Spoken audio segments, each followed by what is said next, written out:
por streaming. Siempre fue intención de AF que el Congreso Anual siempre el espíritu que sea lo más federal posible. Hola, ahí está. Y en cada punto del país donde que visitamos, siempre se trata de dar un pantallazo de la problemática y de la situación en lo que respecta a lo que es salud. En este caso, vamos a abordar el tema del dengue, el zika y chikungunya. Y para eso convocamos al doctor Marcelo Kipildor, que es un referente en el norte de lo que es enfermedades tropicales. El doctor Marcelo Kipildor es médico especialista en infectología del Hospital San Vicente Pol de Orán. Es docente de la pasantía rural del 7º año de la Facultad de Medicina de Tucumán. Es médico asistencial y coinvestigador del Instituto de Enfermedades Tropicales de la UNSA, con sede en Orán. Es docente de la Diplomatura de Enfermedades Infecciosas de la Universidad Nacional de Tucumán. Tiene formación de posgrado de Medicina Tropical en Uberaba, Brasil. Es miembro titular de la Sociedad Argentina de Infectología y actualmente es el presidente de la Sociedad Salteña de Infectología. La verdad que es un placer tenerlo al doctor acá este año, así que va a ser un placer escucharlo. Doctor. ¿Qué tal? Muy buen mediodía ya. Muchas gracias por la invitación a Ramiro y a todo el equipo. Realizar un tipo de congreso, evidentemente, uno deja sus tiempos y se dedica exclusivamente a organizarlo, así que de ya agradecidos a ello y haber tenido en cuenta este tema tan actual en plena pandemia por COVID. Yo me voy a parar para poder realizar la presentación.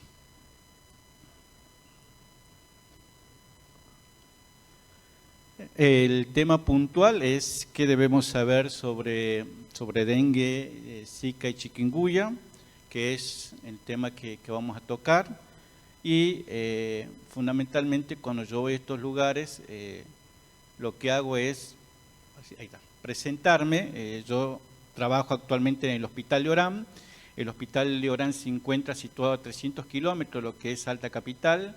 Tiene la particularidad de cruzar el trópico de Capricornio, por eso la hace factible de las enfermedades tropicales, y contiene todo un clima subtropical y tropical. En un hospital de referencia para la zona norte y que se atiende por año, 330.000 pacientes por año pasan por el hospital. Y como es un hospital de referencia, obviamente se ven todas las patologías relacionadas a enfermedades tropicales. Como ustedes ven, este mapita señala todas las enfermedades tropicales están justamente en el norte, ¿no? Y esto que tiene que ver mucho con los cuadros febriles que nos consultan. Estamos en época de calor y son frecuentes este tipo de enfermedades. Entonces, como alguien diría, Orán es la cuna de enfermedades tropicales como hay hantavirus, leptospirosis, rickettsiosis y dengue, ahora que estamos en pleno pandemia por COVID, pero también hemos pasado nuestro brote por dengue. Vamos a hablar un poquito de los conceptos básicos, un poco de lo que es cada uno de ellos, y en la última parte, que es la parte importante también, porque yo puedo agarrar un libro y leerlo, es los casos clínicos, es decir, qué es lo que nosotros vamos a ver y qué es el impacto que tiene esto actual. En la parte de básico vamos a hablar sobre la sarbovirosis, que en realidad es un término muy viejo, como ustedes ven en el año 1942 se ha emitido este término, pero es un término más que todo que engloba a diferentes virus que tienen la capacidad de ser transportados por artrópodos. No es un grupo de clasificación taxonómica, no es referido a tal, sino que es múltiples virus que tienen la facilidad de provocar tipo de enfermedades. Entonces, definido así, y la Organización Mundial dice que es un grupo de virus que existe en la naturaleza y que tiene justamente esto, la transmisión biológica. Son un montón de virus, pero lo que nosotros vamos a hablar puntualmente es sobre dengue, chikungunya y virus Zika. Es grande la familia y como ustedes ven, puede tener muchas manifestaciones, desde un cuadro febril con exantema, de un cuadro febril con hemorragia, de un cuadro febril con manifestaciones neurológicas. Todo eso engloba a esto que vamos un poquito a profundizar el tema. ¿Por qué aparecen estas enfermedades febriles agudas relacionadas a la sarbovirosis? y fundamentalmente la diapo lo resume en tres fundamentales. Por un lado, la urbanización, la globalización y la movida internacional. Es decir, que todo esto sumado a lo que nosotros estamos planteando en la pandemia por COVID, que ahora ya se están abriendo las fronteras y eso seguro va a ser un dolor de cabeza, por lo que solamente estamos transportando también virus, y eso hay que tenerlo en cuenta. Y por otro lado, como ustedes ven, la urbanización, que hace que muchas veces no tenga la buena disposición de aguas, como así también esto que es un recurso importante, y lo hablamos así con Ramiro, la importancia de la infraestructura de salud pública. Cada vez el hospital queda más chico y cada vez acude más gente al hospital, y eso también es uno de los factores causales que hacen que estas enfermedades tengan que sufrir el impacto en salud, pero no también el impacto en lo que es la vida del paciente, sino en lo económico. O sea, tendremos que gastar más suero fisiológico, más paracetamol, y ese paciente también va a sufrir porque va a tener que haber gente cuidándolo a él. La parte económica de ese paciente también va a estar en esos 10 días que va a requerir la internación cuando tengamos que internar a ese paciente. Esta diapo, que en realidad es del 2014, la Organización Mundial de la Salud nos hablaba pequeñas picaduras, grandes amenazas. Y 2014, nos pasó un brote de dengue el 2009 con varios óbitos. 2016, luego el gran brote que hubo también en dengue, y el 2019, que fue hace poquito también. Pero evidentemente hay cosas que hacen que perpetúen la infección, y si ustedes ven detalladamente la figura, están todos los sitios ideales para el criadero de Aedes aegypti, y eso facilita, digamos, que estos Aedes hacen que continuamente estén circulando, y la población, la densidad de estos vectores están totalmente en aumento cada día. Por eso que vamos a seguir teniendo virus dengue por rato. En el año 1998 la organización ya habla de la vigilancia sindrómica y habla específicamente de un término nuevo como síndrome febril agudo. Es decir, hay muchas enfermedades que pueden cursar con un cuadro febril, pero le da esta definición de síndrome febril agudo que engloba aquello que nosotros conocemos, enfermedades autolimitadas. Cuando yo voy a hablar de estas enfermedades, solamente van a tener 14 días. Si yo estoy pensando en un paciente con fiebre de más de 14 días, ya no estoy hablando del síndrome febril agudo.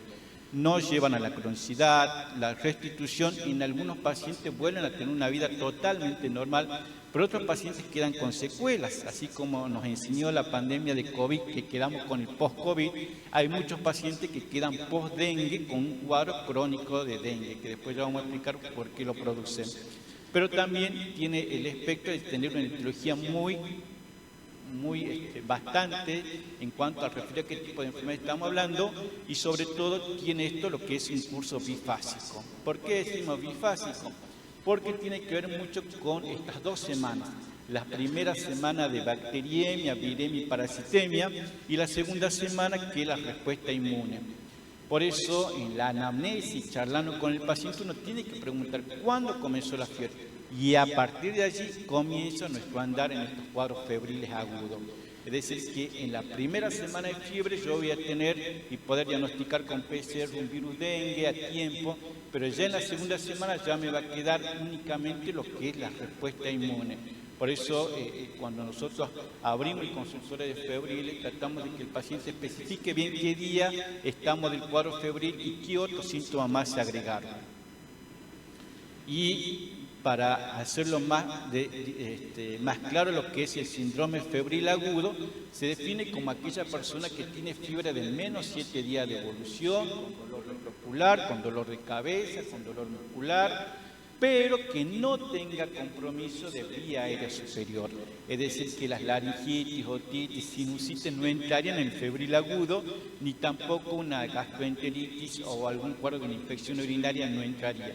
Sí entraría en esa gran bolsa estos cuadros febriles agudos, que hoy específicamente vamos a hablar sobre dengue, zika y chikungunya, que son los 3 virus que tienen esta particularidad. ¿Sí? Entonces, la definición de febril agudo es muy importante en el contexto de lo que estamos hablando, en aquel paciente que tenga fiebre de menos 7 días de evolución, más todo ese cuadro sintomático. empezamos un poquito a hablar de dengue. Se entiende que dengue es transmitido por la hembra de Aedes aegypti. ¿Por qué decimos la hembra? Porque la hembra es la que es hematófaga. Como decimos, normalmente los mosquitos están y ya cuando llegan a diferenciarse, la hembra busca justamente esto de el macho, la copulación. Y cuando se copula, inmediatamente la hembra pasa a ser hematófaga, necesita sí o sí sangre. Y allí es donde encuentra un paciente virémico, y es eso que allí donde pica y chupa lo que diríamos el virus dengue, que es un virus que tiene 4 serotipos y que ha provocado una gran morbimortalidad, sobre todo en climas tropicales y subtropicales. Es así entonces que este mosquita que está acá y que no está infectado con virus dengue ha picado a un paciente febril que nos ha consultado a nosotros y que inmediatamente esa mosquita ha chupado lo que es el virus dengue y ha madurado en su interior, en el intestino de él, dentro de ella, el virus dengue por 2 semanas. Esto es lo que se llama periodo de incubación extrínseco. Es decir, que esa mosquita tiene que pasar 2 semanas para que vuelva de nuevo a infectar a otro paciente susceptible de la infección.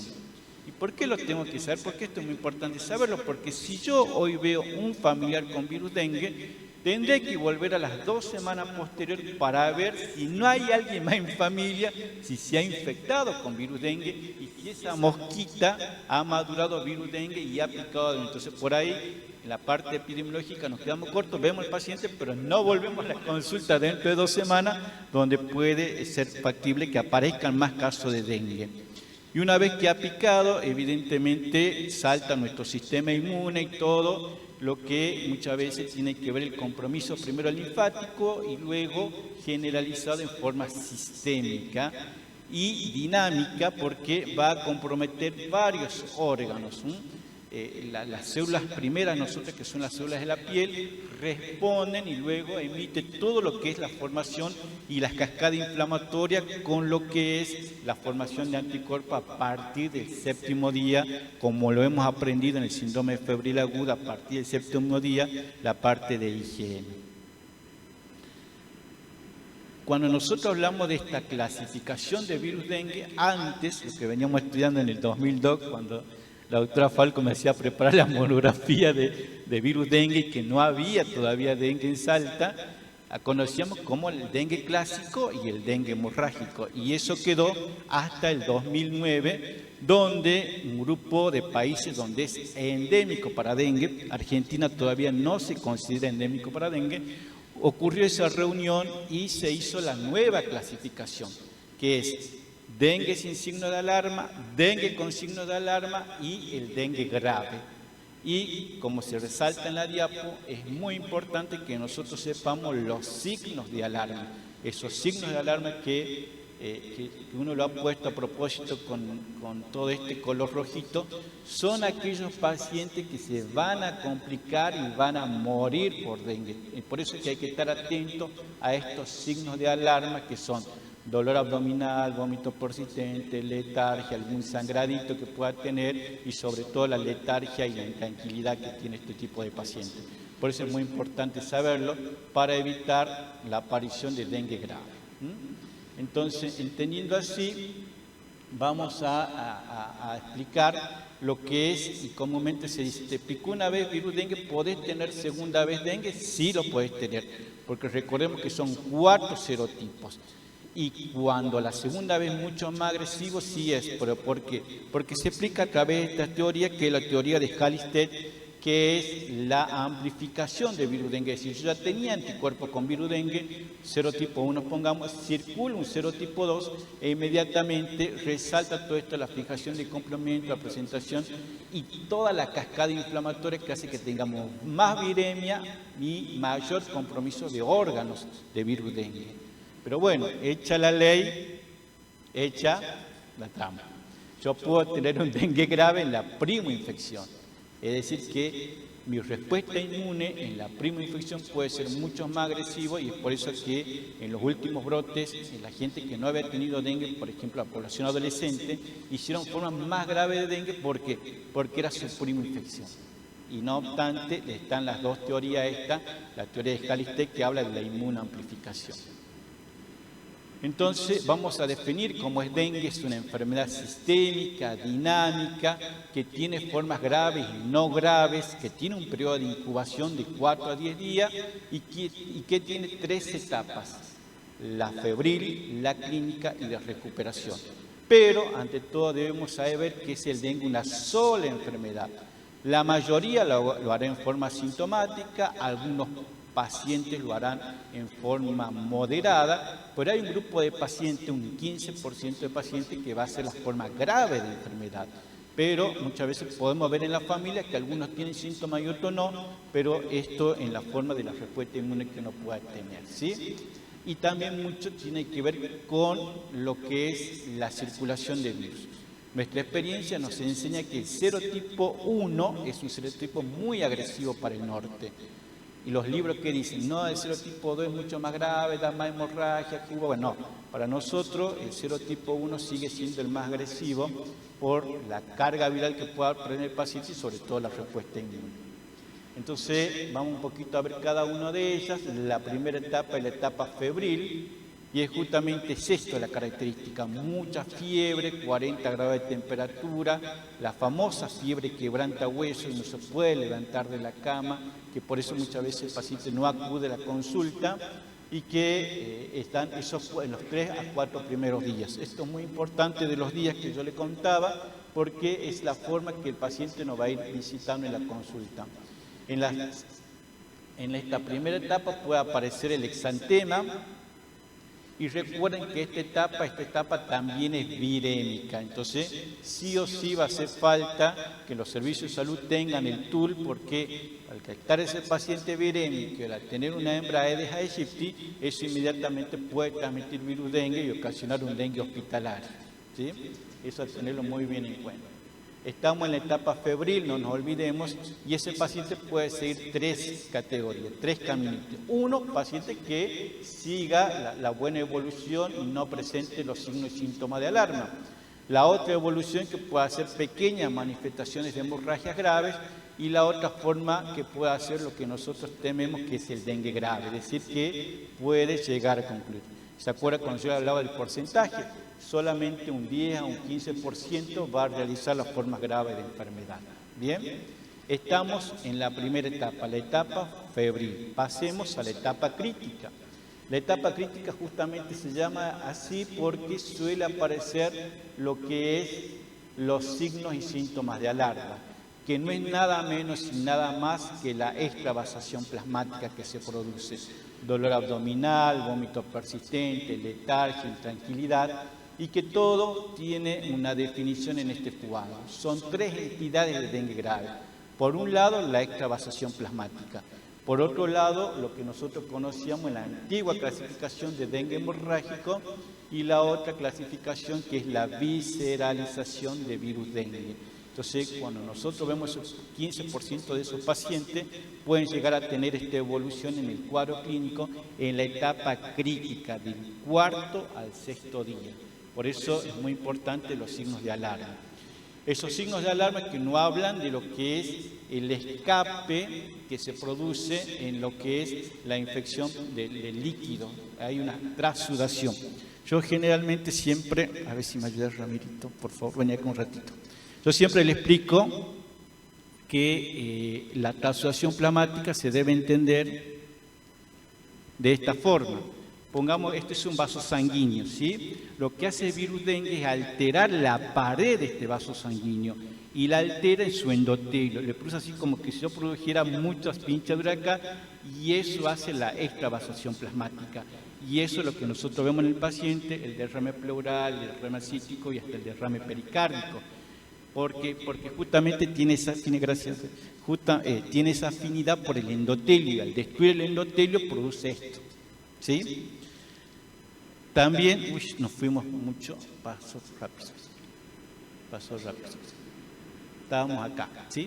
En lo que es la extravasación plasmática, perdón. Acá. Entonces, toda extravasación plasmática se va a manifestar por eso.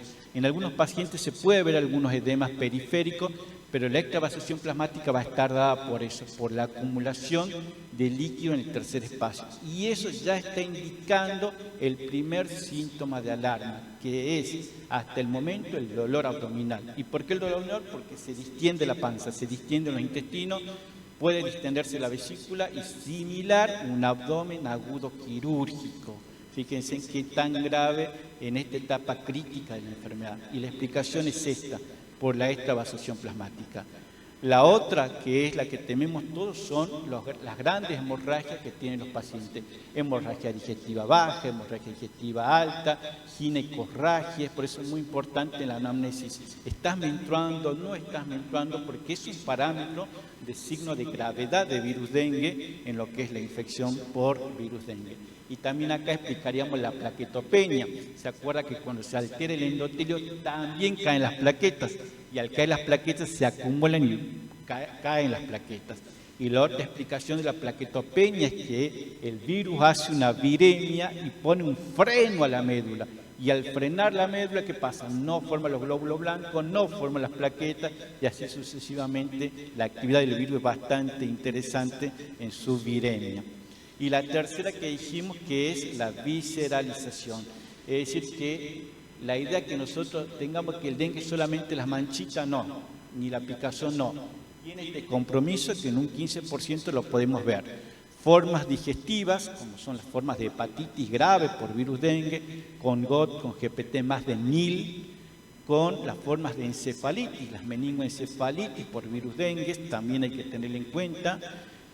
La insuficiencia renal da glomerulonefritis, formas graves de la enfermedad en gran compromiso renal, y también el compromiso miocárdico. Así como nosotros aprendimos en la viremia de COVID, que puede comprometer el corazón, estos virus también en su viremia hacen su impacto en el corazón y producen miocarditis por virus dengue. Claro, un paciente, me acuerdo así, que entró a la consulta caminando y falleció haciendo una miocarditis por virus dengue. O sea que la forma grave de este paciente la hizo en el compromiso en el corazón. Y eso que muchas veces por ahí uno no se da cuenta y hay que tenerlo presente porque el dengue puede hacer la forma grave en un 15% de la enfermedad. Y bueno, una vez que ya pasó la etapa crítica, ya nos quedamos tranquilos, que a partir del 6º hasta el 10º día, la etapa de recuperación. Ya los sangrados cesan, puede aparecer lo que nosotros conocemos, el mar rojo en islas blancas, que se ve muy bien, y que eso más que todo tiene que, nos está indicando que el paciente ha tenido muy buena evolución ya en el 10º día. ¿Ven? Mar rojo en islas blancas. Los métodos complementarios, ya los brotes nos han enseñado solamente un hemograma para pedir y nada más, porque el hemograma me va a revelar la leucopenia, la plaquetopenia que tiene el paciente y el hematocrito. ¿Sí? Recuerden cuando yo le comentaba la botella, la transudación, ¿qué me está diciendo? ¿Cómo va a estar el hematocrito? Alto. Y eso me está diciendo que ese paciente está perdiendo líquido y está haciendo un tercer espacio. La placa de tórax y la ecografía para ver si hay líquido y por eso siempre aclaramos solo si lo amerita. En cuanto al diagnóstico es muy importante a tiempo, por eso que hay una proteína que se llama la proteína NC1 que se debe pedir en los 3 primeros días de la infección por virus dengue y que es una proteína no estructural de virus dengue. Pero luego, recién a partir del séptimo día, lo que es la IgM para virus dengue. Y yo estoy pensando fuertemente que ese paciente puede ser un dengue, no pedir los análisis entre el 4º y el 6º día porque va a caer en un hueco y eso puede dar un diagnóstico falso o errado. Entonces, si uno tiene bien en mente lo que es virus dengue, a partir del 7º día. Bueno, y vamos a ver 2 palabras del tratamiento, que lo primero que tenemos que pensar frente al paciente es si es dengue lo que está frente mío, si tiene los signos de alarma, si está con algún signo de complicación, si está en shock, y eso con 3 palabras importantes. Primero, tomarle la frecuencia cardíaca, que va a estar muy alta porque está deshidratado, tomarle la presión arterial porque va a estar hipotenso y preguntarle si orina o no. Son 3 cosas básicas de la práctica diaria. Con eso nos decimos, el paciente está taquicárdico, está con la presión baja, no orina, ese paciente está ya en los signos de alarma a punto de hacer un dengue grave. Por eso que los pacientes con dengue grave se mueren por shock hipovolémico.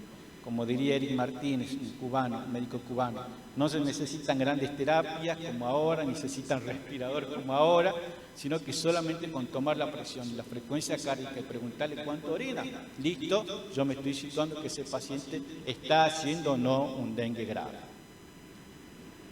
Y las normas lo dicen que según el semáforo rojo, amarillo, verde, pueden ir de acuerdo a eso la conducta médica que uno va a tomar.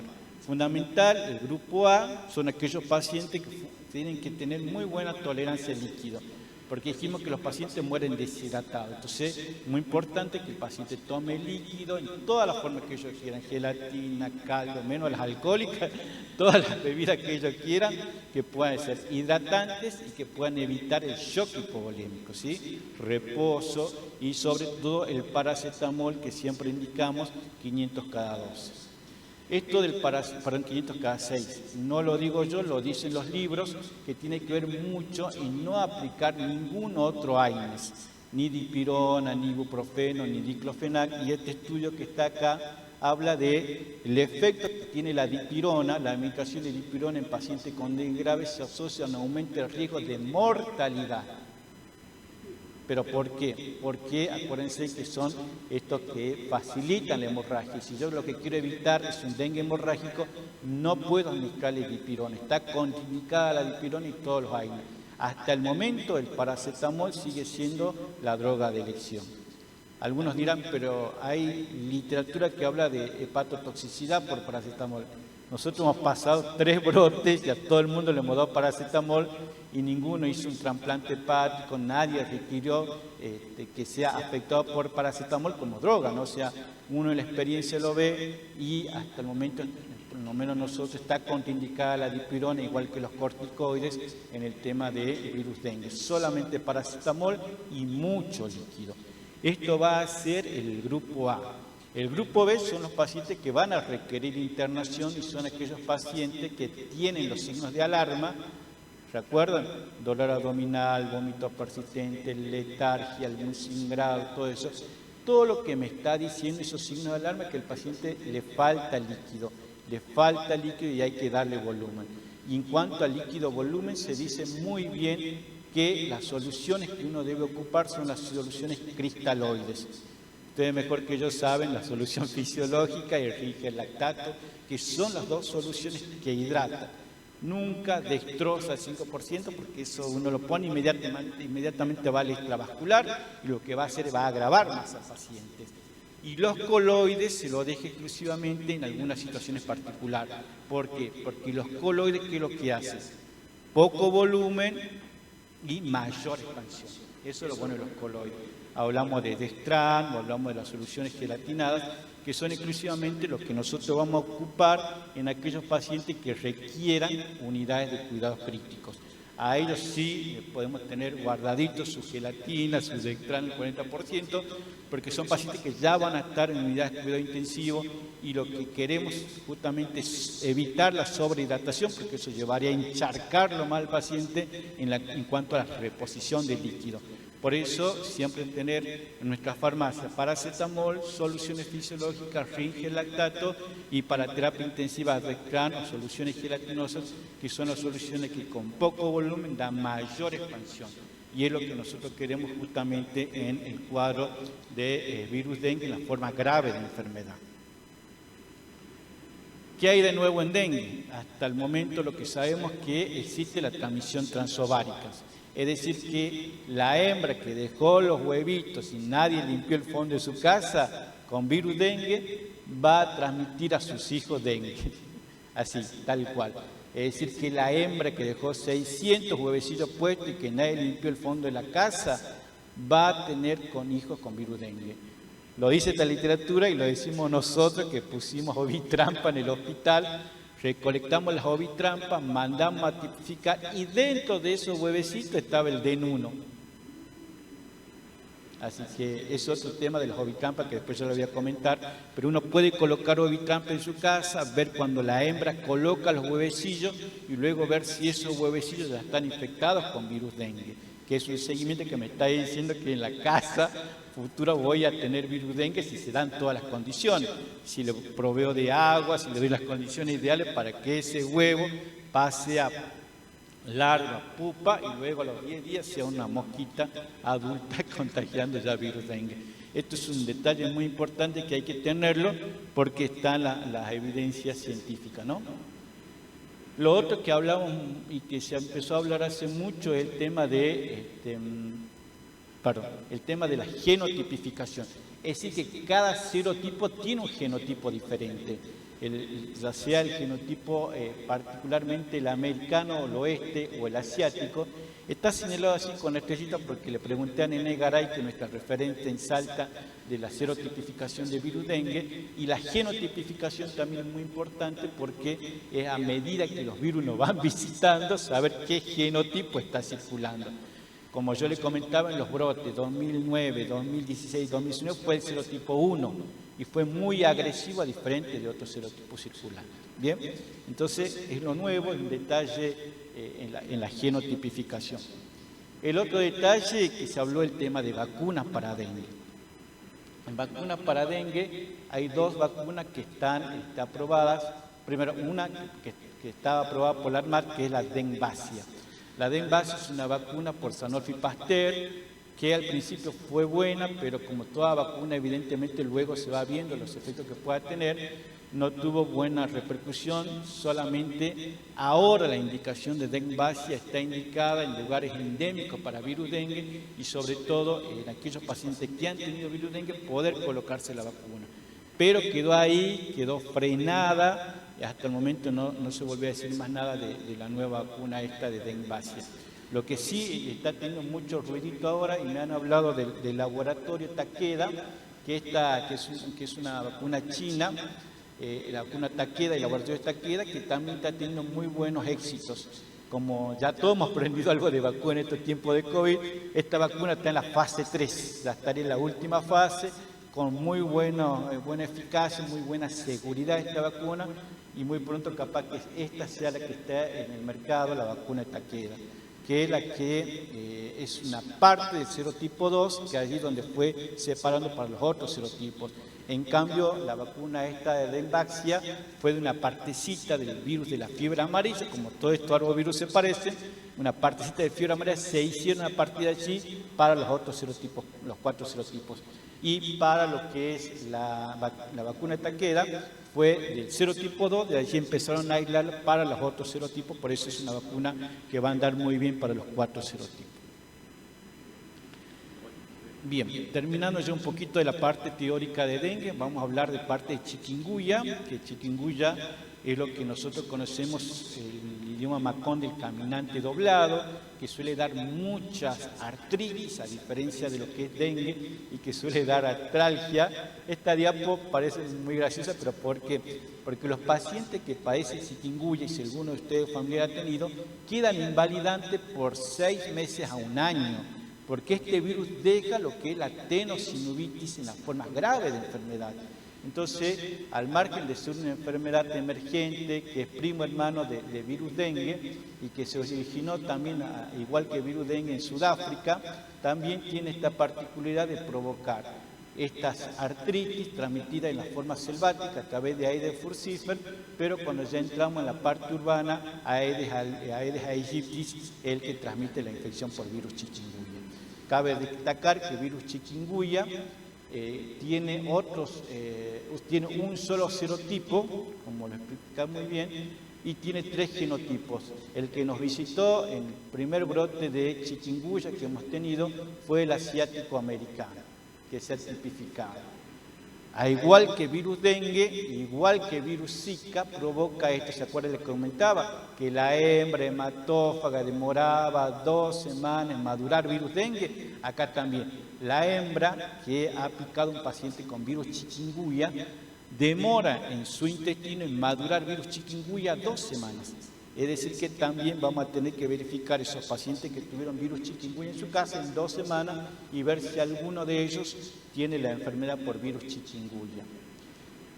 De la transmisión de virus chikungunya se vio el alto impacto en recién nacidos, que después ya vamos a ver la figura como forma de transmisión de virus chikungunya. Pero también se vio, controles de banco de sangre también es muy importante, que hay que controlarlo, pero el mayor impacto que ha tenido es en la transmisión materno-fetal.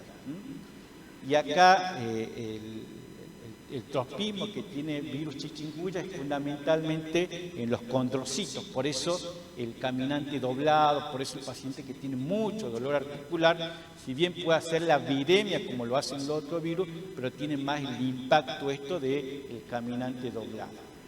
En las formas clínicas tiene lo que es la fase aguda, porque muchas veces se la confunde con virus dengue, porque suele dar exantema, suele dar dolor articular, pero tiene esto de una forma subaguda y la particularidad de las formas crónicas, que es lo que vamos a ver a continuación. ¿Ven? Son como si fuera una artritis, una inflamación de las articulaciones muy marcadas. Recuerden esta figurita porque esta le voy a presentar al paciente en la parte clínica, es igual a la paciente que nos presentó a nosotros en la consulta y que tiene las formas crónicas, esta que queda así como tenosinovitis y gran compromiso de los tendones.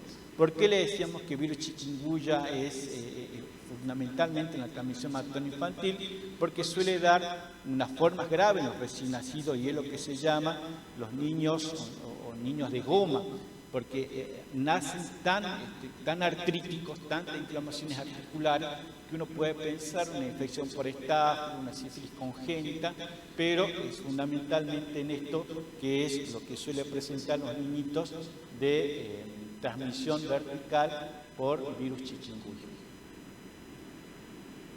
El compromiso, que es la diferencia con virus dengue, es que no hay hemorragia, en chikungunya no tiene la plaquetopenia como tiene virus dengue, pero sí el dolor articular es mucho más manifiesto en lo que es virus chikungunya.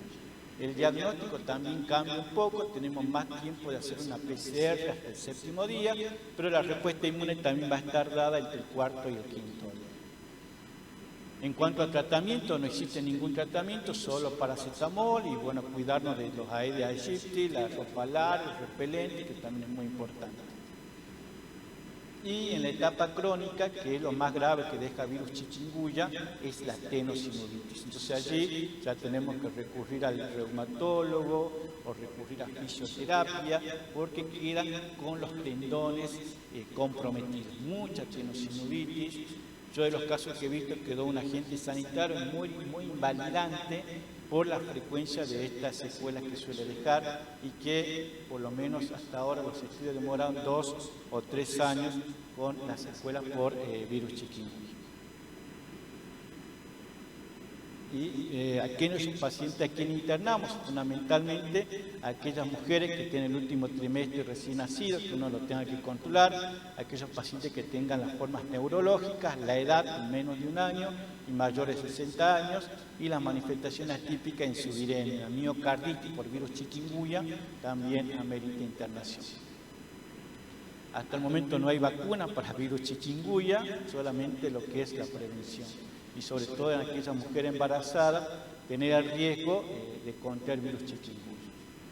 De virus Zika, en realidad nace también de Sudáfrica, de los bosques de Zika en Uganda. A partir de allí se comienza a ver este ciclo de transmisión. Primero se quedó en Sudáfrica y luego se fue extendiendo a todo lo que es la parte de la Malasia, así es, dando gran compromiso a todos. Y virus chikungunya entra primero por las islas de Pascua a Brasil. En cambio, virus Zika. En cambio, virus chikungunya entró acá por el Caribe. Chikungunya entró por la isla de Pascua y de ahí llegó a Brasil. Ha provocado desastre virus Zika porque es un virus totalmente nuevo y sobre todo lo que nos ha enseñado y que hemos visto mucho es esto, la microcefalia en recién nacido. Esto fue Al primero pues, se pensaba que era relacionado con algún agroquímico, pero evidentemente luego a través de estudios de placenta recién nacidos de niños de microcefalia y que habían aumentado la frecuencia de nacimiento, fue justamente a causa de virus Zika.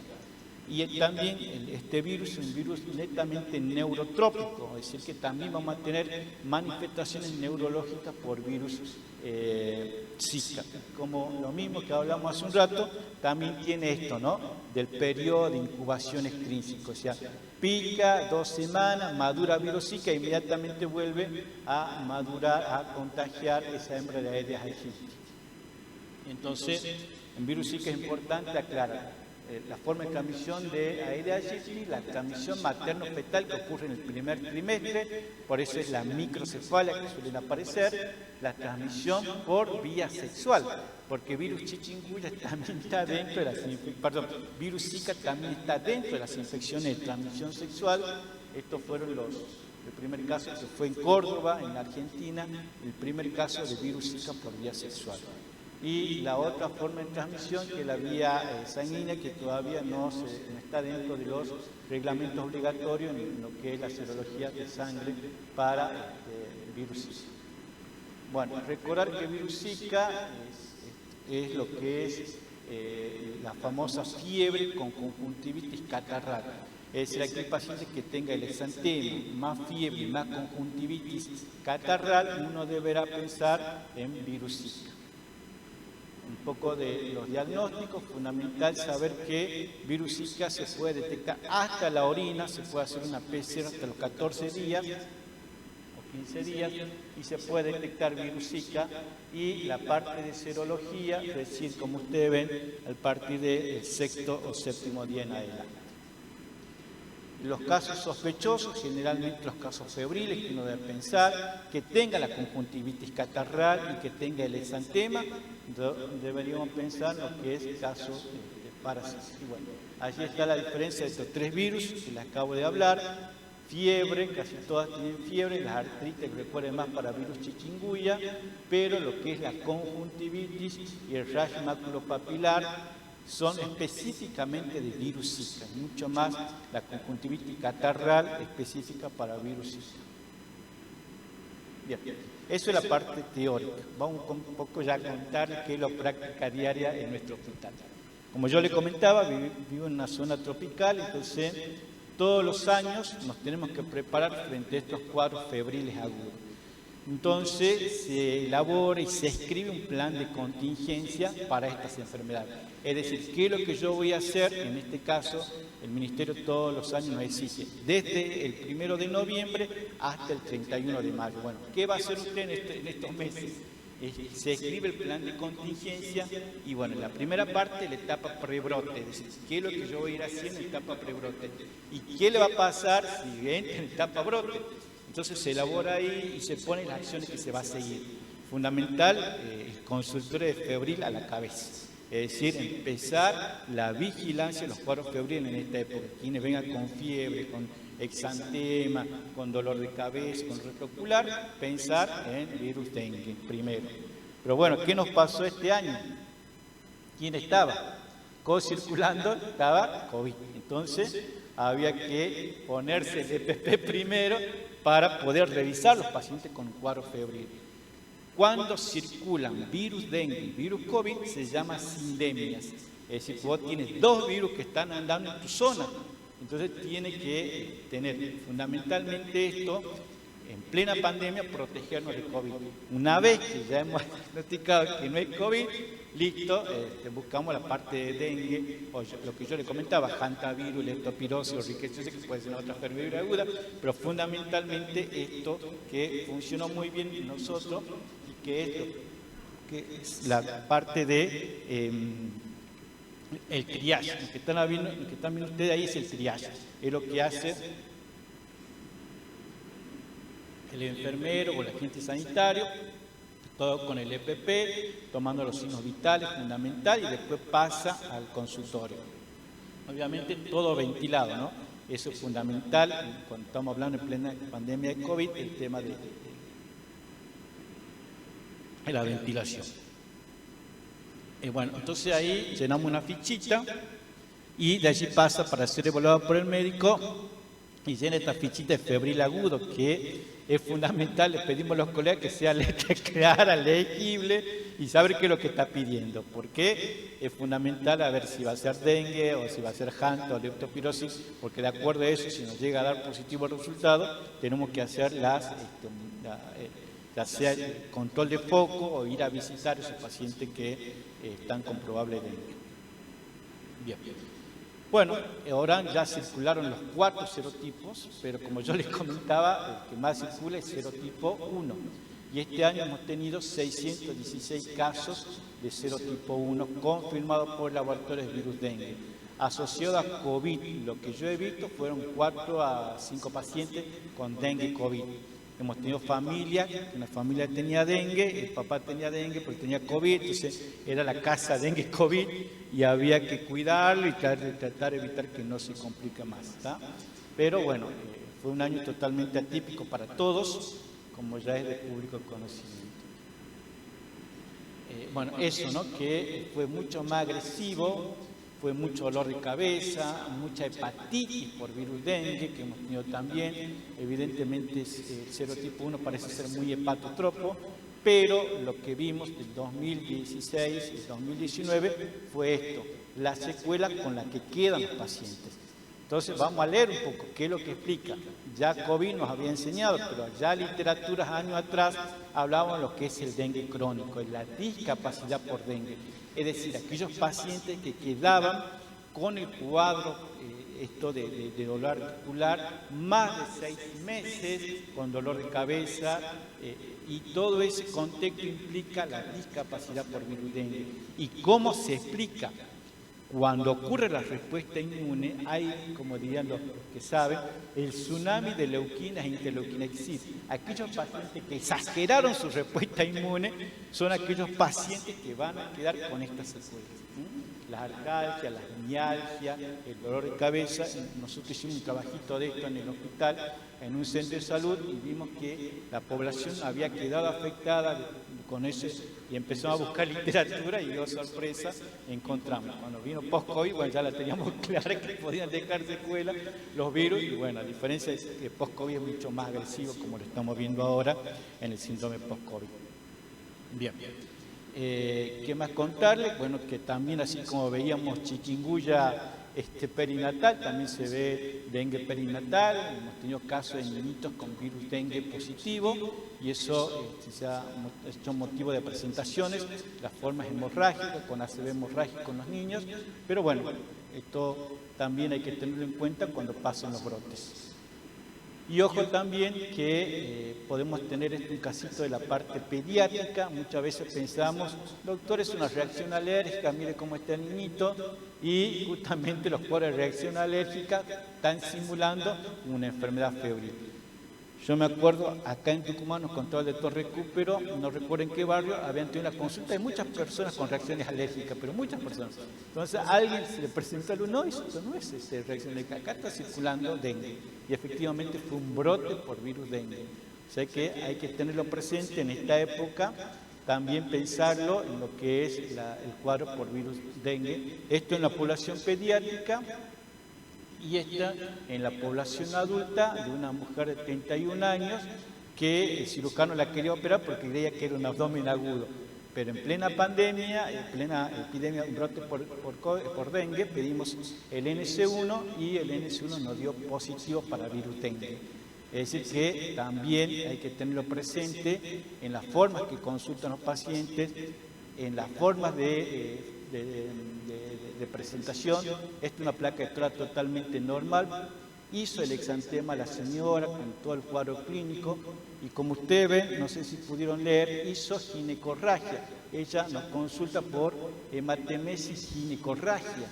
O sea, ya tenía los signos de alarma de virus dengue y también hizo lo que es el derrame pleural. Ustedes ven que acá los pulmones están limpitos, pero luego se manda un derrame pleural que está totalmente boleado, que no es el mismo vértice de acá, sino que acá acumuló líquido y esto ya está hablando de las formas graves de enfermedad de esta paciente y que luego con la terapia y haciendo todo, el paciente volvió a su pulmón normal y tenía la plaquetopenia, 93.000 hasta 33.000, y el hematocrito había caído, pero por una cuestión de sangrado. Como había hecho sangrado, también había caído. Y la leucopenia, que después fue viendo cómo fue una linfomonocitosis, si ustedes ven bien, que fue pasando de neutrofilia a linfocitosis importante. El paciente evolucionó bien, y si uno repasa los signos de alarma, tenía el vómito persistente, por eso pensaba que era la vesícula, el dolor abdominal, había hecho también la acumulación de líquido del derrame pleural y había tenido el sangrado de mucosas. Es decir, una paciente de lo que habíamos visto con los signos y síntomas de alarma en pleno brote por virus dengue. Obviamente fue a terapia y mejoró clínicamente. Voy bien con el tiempo, ¿no? Sí. De chikungunya, contarle este caso que hemos tenido, es una paciente que en pleno brote de dengue aparece esta mujer de, ¿cuántos años tenía? 63 años, que había consultado por síndrome febril agudo, que había estado en Yacuiba y que cae al consultorio febril en Orán. Fíjense en las rodillas. ¿Se acuerdan de la foto que yo les hacía ver? Bueno, acá también. Gran compromiso articular. Me acuerdo clarito, los hijos la traen a la mujer porque no podía caminar del dolor que tenía. Obviamente que incendió a nosotros con dengue, lo que primero, digamos, bueno, puede ser que sea chikungunya. Muy raro, pero bueno, Tartagal estaba lleno de chikungunya, pero no tenía dengue. Nosotros ahora estábamos llenos de dengue, pero no teníamos chikungunya. Pero la mujer nos dijo, yo estuve en Yacuiba, y ahí donde se nos encendió la lamparita y pensamos que era chikungunya. Efectivamente fue chikungunya, no tuvo la plaquetopenia como esperábamos, y nos quedó pensando si realmente le había dejado secuela o no. La fuimos a ver a los 6 meses y la mujer había evolucionado bien, no había hecho la tenosinovitis que esperábamos, pero de todos modos los casos de chikungunya fueron muy pocos a comparación de otras localidades que sí habían tenido mucho virus chikungunya. Y un caso de una embarazadita que había venido de Colombia, esta me la dio la doctora Falco, con virus Zika. Ella ya se había contagiado virus Zika durante el embarazo, pero bueno, anduvo muy bien su embarazo y no tuvo las complicaciones de la microcefalia, pero las últimas normas dicen que a estos niños hay que seguirlo 1 o 2 años por el neurotropismo que tiene virus Zika.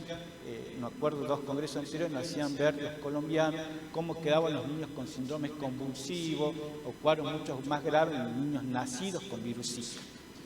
Este es la embarazadita y este es nuestra microcefalia en Orán. Un niñito con virus Zika que se había contagiado a la madre en el primer trimestre del embarazo, y obviamente que había que hacer los otros diagnósticos diferenciales de microcefalia, pero a la larga nos dio que fue positivo para virus Zika. Hemos tenido 2 niñitos con microcefalia por virus Zika. Y para terminar, no podía estar ausente dengue COVID, la asociación de dengue COVID que hay que tenerla presente y que, fíjense en esta que la saqué ayer, una presentación, cómo está de clarito acá lo que es el periodo de incubación de ambas enfermedades. Ambas cursan con fiebre, pero a diferencia de virus COVID suele dar mucho más cuadro respiratorio, la anosmia y la disgeusia, lo que es COVID, y no así tanto el dolor retroocular, la mialgia, el dolor de cabeza, es más específico del virus dengue. Y aparte el virus dengue tiene ese corto periodo de 10 días, en cambio el virus COVID tiene ese susto que nos suele dar al 10º día cuando hace las formas graves de COVID. ¿Se acuerdan? Los que hemos tenido familiares con COVID, ya lo veníamos contando de ahí, sabemos que al 10º día había que estar atento con el saturómetro y ver si no hay que salir a las corridas a buscar internación. Porque esas son las formas graves de COVID, así como dengue tiene signos de alarma, el COVID también tiene fiebre, dolor torácico y la disnea, que son categóricos de formas graves de COVID, también hay que tenerlo presente. Bueno, esta que he sacado fundamentalmente habla cómo tiene en uno, es la fase virémica pulmonar inflamatoria, y cómo fíjense que se recupera mucho más rápido de virus dengue que virus COVID. Y ya sabiendo de lo que conocemos como síndrome post-COVID, que nos quedan todavía 6 meses en aquellos pacientes que padecieron COVID. Y bueno, para terminar, saber quién es el culpable de todo esto, el Aedes aegypti. No queda otra vuelta que combatir el vector. En esto el mensaje es muy importante. Primero nosotros como equipo de salud, de la farmacia, tener todo el equipo listo, las soluciones fisiológicas, paracetamol, todo, porque a nosotros solamente nos compete un 20%. El 80% tiene que ser hacia afuera, hacerle entender a los medios de comunicación social, hacerle entender a la municipalidad que hay que combatir el vector. Si el vector está, porque vamos a tener caso de dengue. Si el vector no está, no lo vamos a tener. Y dar vuelta ese mensaje. Ustedes ven, combatamos al dengue, combatamos al... No, combatamos a quien el culpable se llama Aedes aegypti. Ustedes ven los afiches que dicen combatamos el dengue, pero en realidad el mensaje tiene que ser al revés, combatir el Aedes aegypti, que está al fondo de la casa, se ha dejado los huevitos el año pasado y que puede ser que se han hecho los transmisores de virus dengue este año. Y creo que esa es la actividad de Aedes aegypti tiene que ser los 365 días del año, no ahora que estamos, ya no vamos a salir a descacharlo todo, no. Tiene que ser todo esto entendiéndose que hay un periodo ovicida, adulticida y larvicida, cada época señalado lo que hay que hacer. El tema es que no solo está escrito, hay que ir y hacerlo para evitar todo esto, lo que es la infección por virus dengue, y esperemos que no sé qué pasó con Zika y chikungunya, que quedaron atrás, pero bueno, no lo llamemos, por ahora basta con virus dengue que nos hizo dar un buen baile, y aparte de virus COVID, ¿no? Y bueno, para terminar, en tiempos de pandemias, obviamente pensar primero en COVID, pero también tener ese pensamiento epidemiológico del síndrome febril agudo, que nos consulta con dolor ocular, pensar en dengue, tener los signos y síntomas de alarma, tener en cuenta chikungunya, lo que deja las secuelas graves, y de virus Zika hasta el momento lo que sabemos. Hay una nueva publicación que sabe que virus Zika puede transmitirse por vía de lactancia materna, pero como dice ahí, de virus Zika todavía no está todo hecho. Muchas gracias.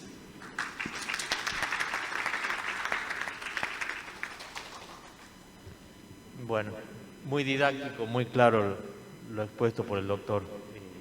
La verdad que nos aclara muchas dudas. Nos abre un panorama, nos deja en claro muchas cosas. No sé si quieren hacer preguntas para el doctor. Sí.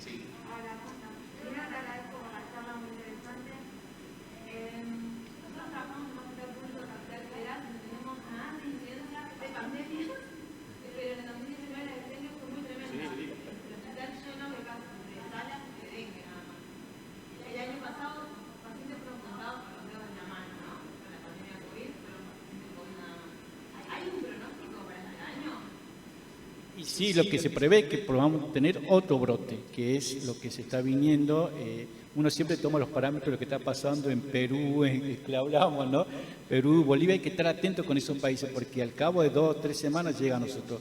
Nosotros, nuestro punto de corte es Santa Cruz de la Sierra. Cuando Santa Cruz de la Sierra en Bolivia empiezan a aparecer los casos de dengue, seguro que vamos a tener en 2 o 3 semanas, seguro vamos a tener casos. Ahora más con todo esto de la frontera. Y también de Paraguay, que es lo que hablamos con Ramiro, también nuestro otro foco de entrada a través de Formosa, Ruta 81, entra por embarcación y después llega a nosotros a Orán. Hay que estar atentos, por eso que los planes de contingencia que yo le comentaba, hay que organizarlos con tiempo, tener todo a tiempo para poder, pues que no nos opaque, que no tenga en cuenta la preparación, la sala, todo listo, pero bueno, hay que exigir a la municipalidad, exigir a todos que combatamos el vector.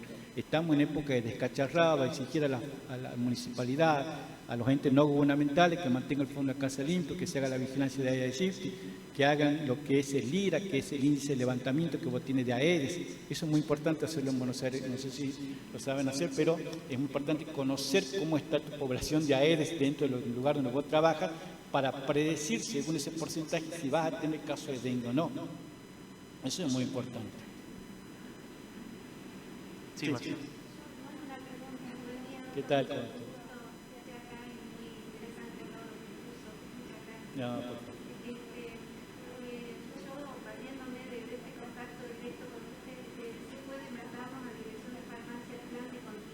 Sí. Seguramente debe tener todos los insumos que debe necesitar para la campaña. Sí. Sería oportuno que siempre tengan en cuenta que Dirección de Farmacia del Ministerio es la que distribuye. Sí. Para tener también nuestra provisión Sí, sí, sí. nuestra provisión para que los hospitales de Orán, de Tartagal, de todos los hospitales que necesiten en Salta, podamos tener la provisión necesaria. Nunca se olviden que la parte de farmacia tiene que estar informada en tiempo y forma, porque no es rápida todo lo que es el proceso de adquisición, para acompañar todo esto que se necesita en función al paciente. Sí, Si usted puede hacer llegar ese plan de contingencia, nos ayudaría a nosotros a tener la provisión desde el Ministerio y a su vez para todos los efectores. Perfecto, sí. Todos los hospitales hacen su plan de contingencia, así que cada uno va a ver cómo, de acuerdo a los medios, ¿no? Nosotros obviamente como somos hospital de referencia, Claro, más le vamos a pedir. Claro, pero sí sería bueno tenerlo Sí, en el número. dirección de farmacia, porque eso nos justifica la compra. Sí, que yo le comentaba a Ramiro que nos quedó sin farmacéutico ahora el hospital, así que vamos a estar ahí. Sí, con más razón. Con más razón el apoyo todavía necesitándolo. Desde dirección de farmacia, cuente con eso. Listo, muchas gracias. Yo me interesa a ver cuál es la visión del doctor. Ahora, nosotros siempre supimos la importancia de las vacunas y ahora como que eso se transmitió a la opinión pública con el tema de la vacuna COVID, lo importante que son las vacunas. Se puede pensar en una vacuna que, bueno, la de dengue está en fase 3, pero en una vacuna que cubra las 3 posibilidades, Zika y chikungunya también. No, porque acuérdate, son diferentes filogenéticos, entonces por ahí la de dengue puede sacarse lo que es Zika, porque son hermanitos los dos, pero con virus chikungunya son primos, va a ser mucho más difícil. Ajá. Por ahora, y esperamos que salga muy pronto, que es la vacuna de Takeda, que es la vacuna para virus dengue, que tiene muy buena respuesta, y eso se vio en la fase 3, y es más, nos hablaron a nosotros, como tenemos zona endémica, así que eso seguro que está mucho más informado. Tenemos reunión ahora por vacuna Takeda, así que seguro pareciera ser que esa va a ser la mejor. Pero bueno, con vacuna es lo mejor que podemos hacer, ¿no? Y sí, como dijo el doctor, también con respecto a la pregunta acá de la colega, o sea, mientras haya vector, seguramente va a seguir habiendo virus. Lo importante en la prevención es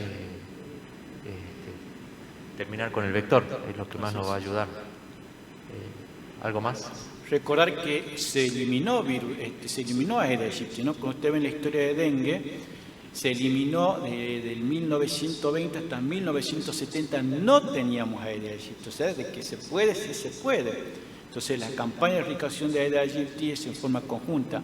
Nosotros en Salta tenemos la palúdica, que era lo que se decía antes, que era para paludismo. Bueno, ahora ocupar lo que es la palúdica para Aedes aegypti, ¿no? Es la erradicación, el control del vector, o sea que sí se puede erradicar el vector, nada más que está y requiere toda una entidad con acciones a seguir y erradicar el vector. Por lo menos no digamos que no vamos a tener Aedes aegypti, pero sí bajar la densidad del vector, que no tengamos tanto. Otra consulta, doctor. El riesgo en la población pediátrica, que hablamos de una población pediátrica, son enfermedades tropicales, un niño en una etapa estival anda mucho al aire libre, con poca ropa. Sí, los niños, y como ustedes vieron, las vacunas eran para mayores de 9 años, en lo que habíamos puesto en algunas vacunas.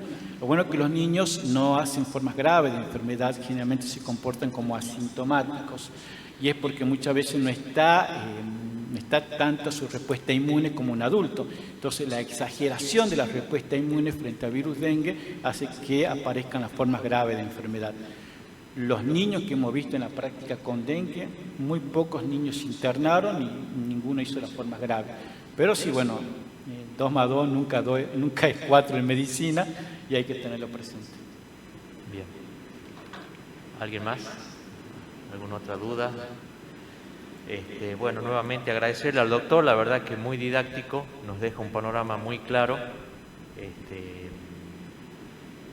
todos.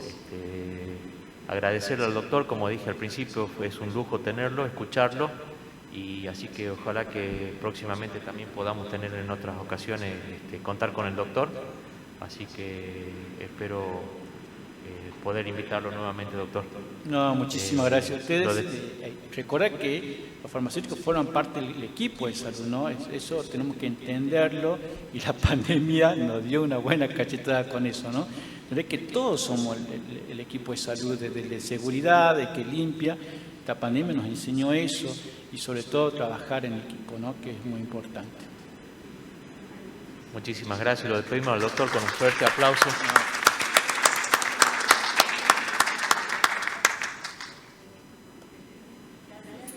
Gracias a todos. Gracias.